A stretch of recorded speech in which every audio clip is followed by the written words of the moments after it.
I'm Heather Fleming, founder of In Purpose Educational Services and author of the book, My Black Friend Says. And I'm Delaney Ray, the coordinator of the LEAP Institute. So what do we do now, Heather? Same thing we've always done, Delaney. Keep fighting for an equitable world. This time in a podcast. Welcome to the Listen, Learn, Love podcast, where comfortable friends chat about uncomfortable topics. Let's do it. So, Delaney, you know what I want to talk about today?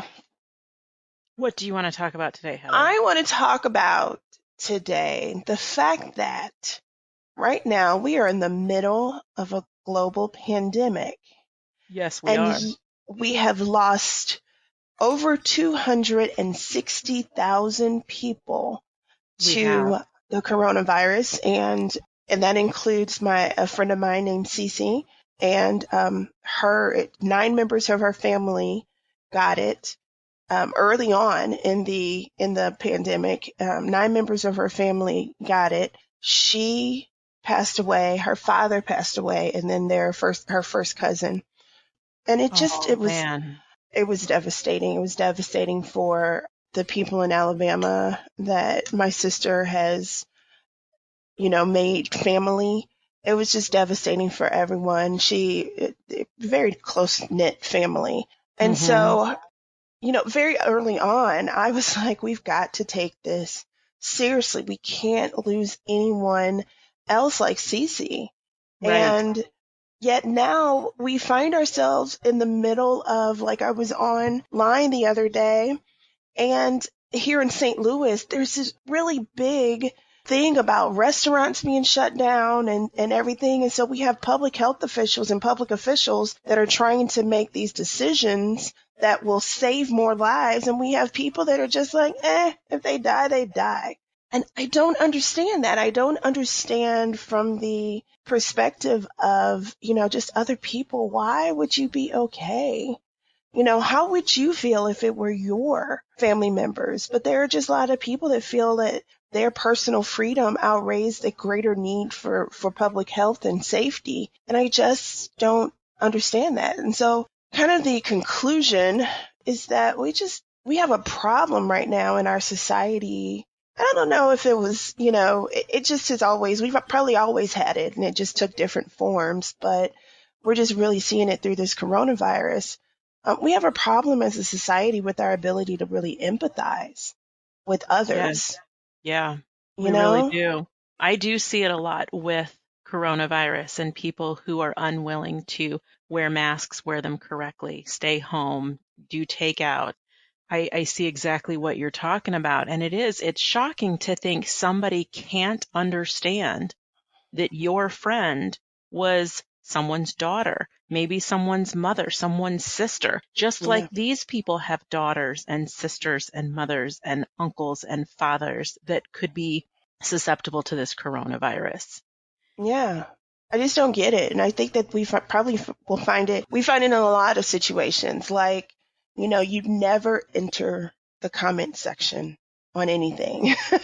Last weekend, we had a young lady who made history as the first woman to start in a college football game, a televised college football game. Absolutely. She was a kicker for Vanderbilt. I think that I don't know much about the foosball, but I don't do sport ball, but that was exciting. Yeah, I don't do it either. But it was very exciting until you started reading the comments, and it was horrifying to see what people were saying about, like, threatening violence. They hope that she is sexually assaulted multiple times in the locker room. Because she dares to enter into a male realm. Correct. That is not considered her space to be in.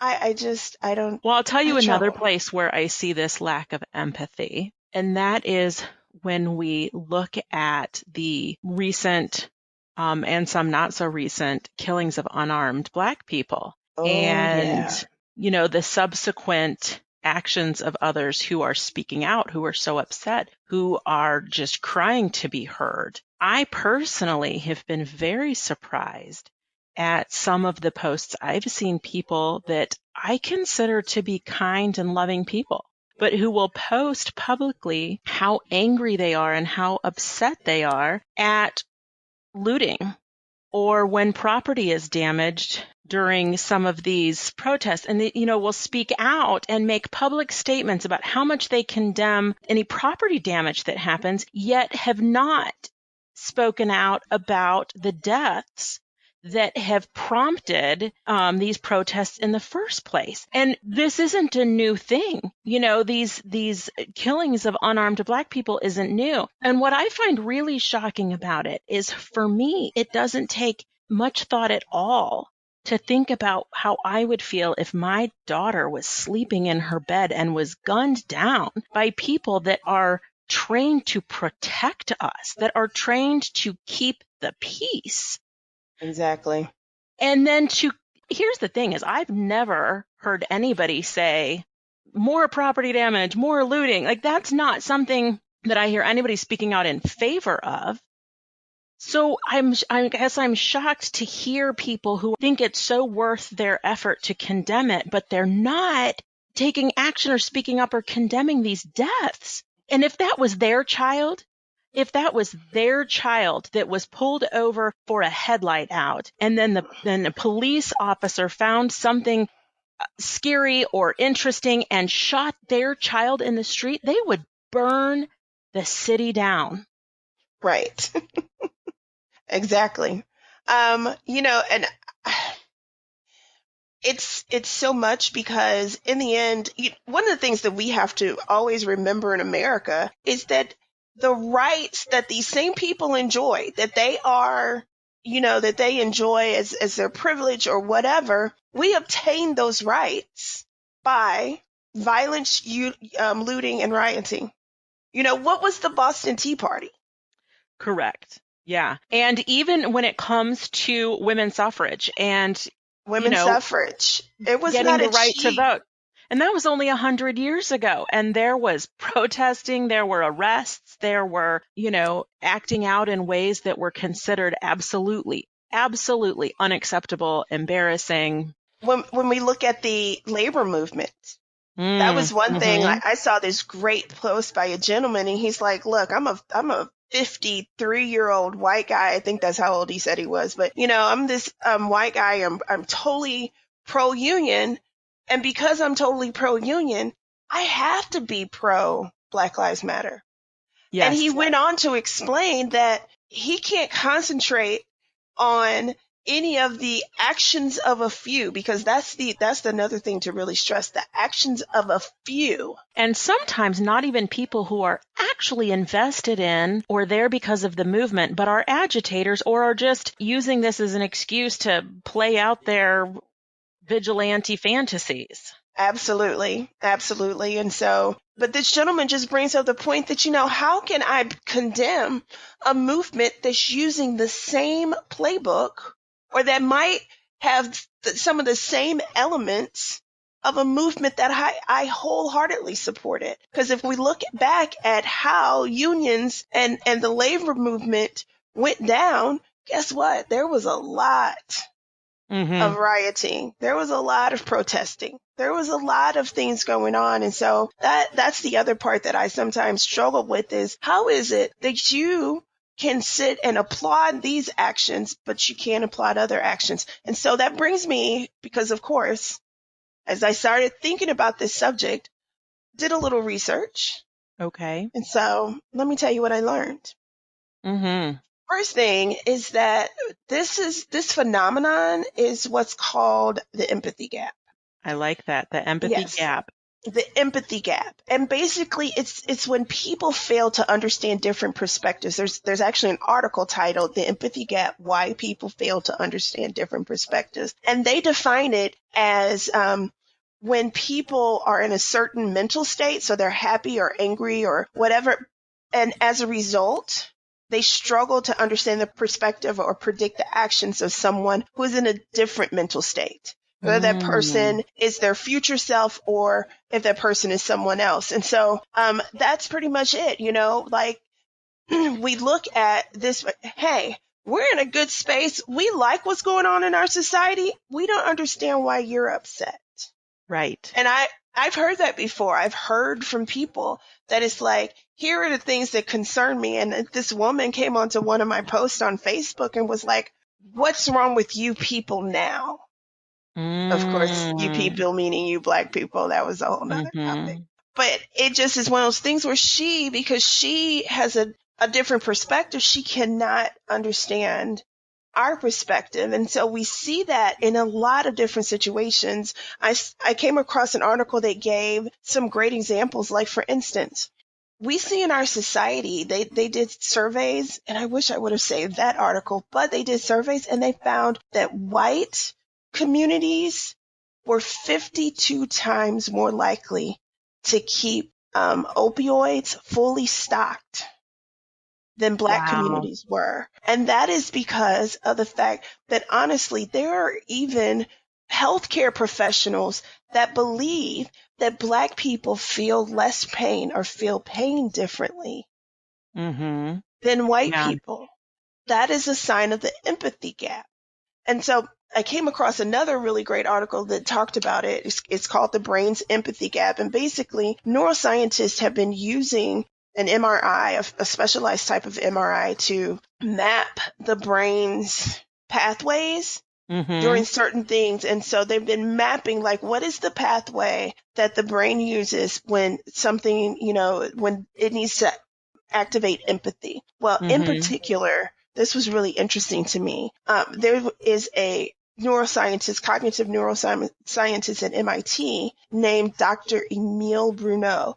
At least he was there in 2015. But he has spent at least the last 10 years or so studying conflicts around the world. And so it's conflicts such as Roma versus non-Roma people in countries like Hungary and the Czech Republic. He studied the Israelis and Palestinians in Israel and the West Bank. He has studied Mexican immigrants and Americans along the Arizona border. He worked with Protestants versus Catholics in Ireland. And he even studied Democrats versus Republicans in the U.S., right? And so the problem is these particular groups consider each other enemies. Right. And he developed a theory that basically when we begin considering someone an enemy, our mind generates this empathy gap. So basically, our mind gives us permission to not care about our enemy. And it puts these empathy signals that are in our brains, it mutes them, basically. And it prevents us from putting ourselves in our perceived enemy's shoes. And so that ended up, you brought up a great thing. You talked about people that you would think of as loving and kind and caring that couldn't do that. That's because that's this phenomenon happening. What he found is it had nothing to do with how empathetic a person is by nature. It had everything to do with who they perceived as their enemy. So the most empathetic person in the world, you and I, have the ability to turn it off for anyone that we think of as an enemy. Right. Is that not interesting to think about? It is. And that what you talked about, that the mind turning it off, made me think about having the opioids in the house. One of the things I hear people say is, well, that couldn't happen to them. And they don't think it's a racial issue. They say, oh, well, that wouldn't happen to my child. My child wouldn't do that. But what they're not realizing is some of these same people, have kids that have made poor decisions, whether it came to drinking and driving or trying drugs, but they live in an area that's not over-policed because they have white children. Their children aren't being pulled over. Their cars aren't being searched. So they're not able to put themselves in the shoes of saying this could happen to my child. And the reason it's not is because of my skin color. It's just, well, those are criminals. They had drugs, which kind of sets that up as this enemy you're talking about. Well, that's a bad person who doesn't abide by the law. Well, most of us at some point or another don't abide by the law. We've broken the law. We have. Yeah. We do. We break the law, and we think it's okay when we're doing it because we're just in a hurry to get home. What I'm going 10 Right. over. Mm-hmm. Right. Right. Well, I'm a good person. Mm-hmm. And the problem is I think about all the time when you talked about and we've talked about our sons, your son, my oldest son. My oldest son is tall. He's, stocky. He's so handsome too, I must say that. He is. Um, Jordan is very but handsome. thank you. But, here's a kid that doesn't drink, doesn't do any drugs. He I think he maybe has gone to a club once in his entire life. And that's because he took a friend of his who wanted to go to a Post Malone concert and couldn't drive. But here's this kid that just is a good kid, doesn't bother anybody, etc. But I am still terrified for him out in public because what if they look at him the same way they looked at Mike Brown? The perception of a large Black man. Exactly. And then the next thing is that we see this character assassination that happens every time we have these victims of police violence, Black victims of police violence. And so it terrifies me. But at the same time, it's like you said, why can't I get people to understand that even if my son doesn't look like their son, I still have the same worries and concerns and hopes and dreams and everything. And I love my son just as fiercely as they do. So even if your son were to have made a mistake, even if he was dabbled with alcohol, I'm going to tell you, when Delaney broke the law recently, I try to follow the rules because of coronavirus. So I was going to meet a couple of friends outdoors, and we were going to sit at least 6 feet apart and have a little happy hour. And I decided to make a mixed drink. I don't exactly remember what it was. I think it was vodka. So I put it in one of those Tervis tumblers, and I put it in the cup holder of my car, and I drove 10 minutes to my friend's house. And when I got there, I thought, well, that's against the law. I just had an open... against the law, Delaney. I didn't drink it on the way, but what if I had... What if you got pulled over? What if I got pulled over, the cup fell over, it sloshed the drink around, it smelled bad? What if I got pulled over? I'll tell you what, for starters, there's not a whole lot of policing in my neighborhood. It's a predominantly white area. There's very little policing. If I got pulled over, I probably would have had to answer whatever questions. I truly can't imagine that my car would have been searched, that anybody would have even asked what was in my Tervis tumbler. And that is privilege. That is just because I'm not Black and where I live. But that doesn't Here's a good question for you. Yeah. Mm-hmm. But you are, even though you are not Black, you still present, even though you're biracial, you still present as Hispanic. As a Hispanic woman. As a Hispanic woman. And so I do understand. I think I get a little bit of a pass because, well, I'm just going to be honest with you. Hispanic women aren't considered threatening. When we talk about the different biases that people have, I don't feel that Hispanic women fall in the threatening, violent, or criminal category that others perceive of African American men or African American women. I understand that, but I still am like, is there still just a little bit of pushback that you get?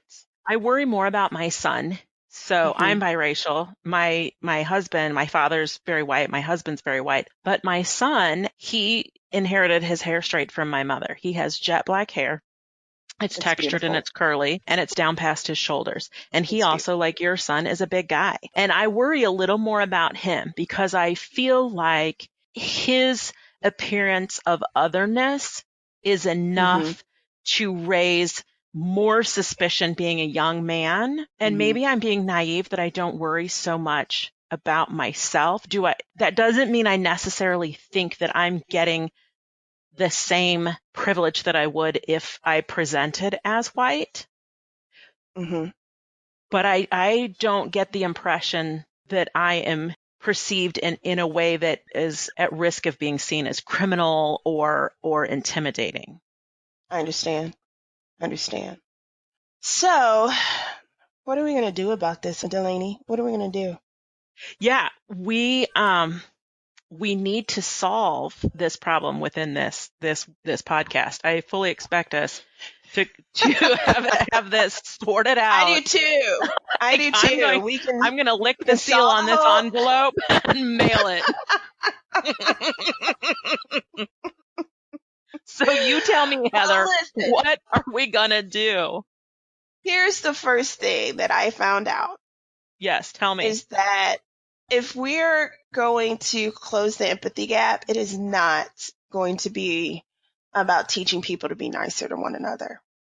But that seems like it should be about teaching people to be nicer to one another. It should be about teaching people to be nicer to one another. But here's the thing is that, again, that's because we're starting with the assumption that people don't know how to be nice to one another.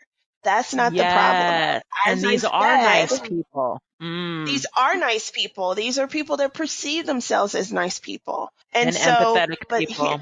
Here's the thing. What we really have to teach them is how to stop seeing others as the enemy. Okay. Now that is harder work because I can teach anyone to be nice to one another, to be nice to each other. But how do I, when we're in such a charged atmosphere in society right now, when we have oppositional forces that have been against one another for hundreds of years, how do you get them to stop viewing people as the enemy? And that's the work that we need to do. I will say this. I always think when I think about stuff like this, I think about the story of Derek Black. Have you ever heard of Derek Black? Refresh my memory. Well, Derek Black was this guy that was raised in the white supremacist movement. His godfather is actually David Duke.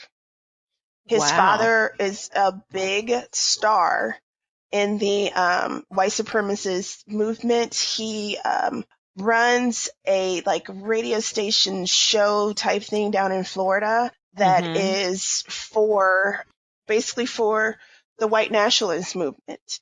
And they were raising Derek Black to be like a star in the movement. And so he was. When he was, 15, 16, 17, he had his own radio show where he spouted a lot of these beliefs, etc. Well, what happened? He turns 18. He ended up actually winning a political office, but he didn't serve in it. I guess that he was pretty much just doing it for, to prove a point. But he ended up deciding that he wanted to go to college to study, I think it was German history or the German language. But bottom line is this program that he wanted to join, the only school that had it was a liberal school down in Florida. Okay. And so he goes ahead and he goes to the liberal school, but he keeps under wraps that he is this big star in the white nationalist movement. And he starts going to school. Yeah. And so he starts going to school. Well, he ends up doing a study abroad semester in Germany. And while he is there in Germany, on their school message board, someone outs him. Ooh. Okay. And so imagine it's this liberal school, and they just found out that one of the brightest stars of the white nationalist movement is a student at their school. So, of course, they're demanding that he gets kicked out, all of this stuff. He's still studying abroad. Well, when he gets back, there was a gentleman, and I forget the gentleman's name off the top of my head, but he was a Jewish man, and he would have Friday nights Shabbat. Thank you. They would have Friday night Shabbat, and all of their friends would come together, relax, laugh, talk. Well, just off the cuff, this guy sees Derek Black, and once he returns from Germany, and he invites him. And to their surprise, Derek shows up with a couple of bottles of wine. Okay. And they just sit and they talk. Oh. And they listen to one another. And then after that, they look up, and the next Friday, he comes back again. And by the time they're done, they developed a very close relationship that doesn't ignore what Derek has said, but basically allows Derek to start seeing them as the enemy, and allows them to not see Derek as the enemy. And the result is that Derek ended up leaving the white nationalist movement and now works in order to, help others to understand this mentality and to move away from that movement as well. Of course, it caused a rift with his father, but that's the work that he continues to do. If you ever get a chance, it's this excellent story in the New York Times about it and about him and just what he did. But that's the thing about it, is that I bet you if other white nationalists knew Derek before his conversion, they probably would have said he's a nice guy. Right. And the reality is that even his father, like I was listening to some of the things that his father has said in interviews, and they don't even believe that, this is any big deal. They are like, no, we're nice people. We're not going to be mean to Black people. We're not doing this. And not realizing that even in the words that they say, there's a certain violence that they're still doing no matter what. But even some of these people don't perceive themselves as being mean. And so that empathy gap is there, and it's an operation, because here you have an individual that, like I said, they see other people, they see Jews, they see African Americans, they see Muslims and other brown people as the enemy, and the enemy that is threatening their livelihoods, the enemy that is threatening their way of life, their culture, their positions of power, their ability to earn money and meet with success. And so if that's what you feel, yes, these people all feel like the enemy. They feel like a threat to you. But in the story of Derek Black, go ahead. I would even challenge that word enemy a little bit. I would go as far as to say that there's a lot of people who would never consciously admit that they see minority people as enemies. Oh yeah, no, they wouldn't. But they definitely that's part of their possession of empathy. Correct. That's part of their perception of themselves as empathetic people. They're not my enemy. No, they're not my enemy, but they see them as other. There is still a deep mistrust in there. If Philando Castile was shot, he clearly was doing something wrong. He clearly brought it upon himself. As opposed to, like in this situation, understanding that this is another man, just a man. Mm-hmm. Regardless of skin color. This is a man who was pulled over and was shot in front of a child. While the police officer, who was supposedly trained to maintain calm in this situation, while he's freaking out, and yet Philando Castile's girlfriend is sitting there having to remain calm so that she herself doesn't get shot. That was just in front of her child. Mm-hmm. And that is just incredible. So how do we solve this, Delaney? One of the things is that, like I said, the first thing is giving people an opportunity to kind of meet the enemy. And so I don't think you've ever been to any of my come to the table events. Of course, the pandemic shut those down, but I used to have this event that I would do where it would be like a full buffet. We'll never do buffets again after the pandemic. I don't ever want to eat, breathe, no, sneeze. I never want to eat a buffet. Breathed on, sneezed on food ever again. Nothing ever again. But we would have this whole variety of foods from different ethnicities and countries, et cetera, and backgrounds. And it would just be wonderful. But we would also give people an opportunity just to mix it up and get to know one another. And so people of different races and ethnicities and religions and hopefully religion. religions and all these differences, they came together into the room and they just sat down and talked and had the opportunity to get to know one another and to get a different perspective. So it's like, I wish we could do that on a wider scale. Like, can we just set up a big table and put the universal healer in the middle of the table? And that's tacos, Delaney, tacos. So if anything can cure the world, it's tacos. So I was trying to think when you were saying we need to spend time with the enemy, opportunities to meet the enemy, was making a mental list of the enemy. And on my list first was going to be people that say you can't listen to Christmas music as of November 1st. I need to meet and sit down with those people. And I would have to put on there people that don't like tacos. Those might be the enemy. I am concerned about those people. I am concerned about those people. I need to understand them better. Right. Yeah, those would be. Yeah. Okay, jokes aside, I do agree. And I think some of us seek out opportunity to really get to know the people that we would put in the categories in the box of others. How do we encourage everyone to meet, spend time with, get to know whoever is their others? Well, unfortunately, Delaney had bad news. This is the reason why we will not be able to solve this problem in this one episode, okay? It may take 3 or 4 episodes. And tacos. But the part of the problem is that we live in a society that encourages, in a lot of ways, separatism. If you think about it, and one of the things that you find with white flight and some of the other things, there are people that are able to go through their entire day without experiencing anyone that doesn't look like them, think like them, worship like them.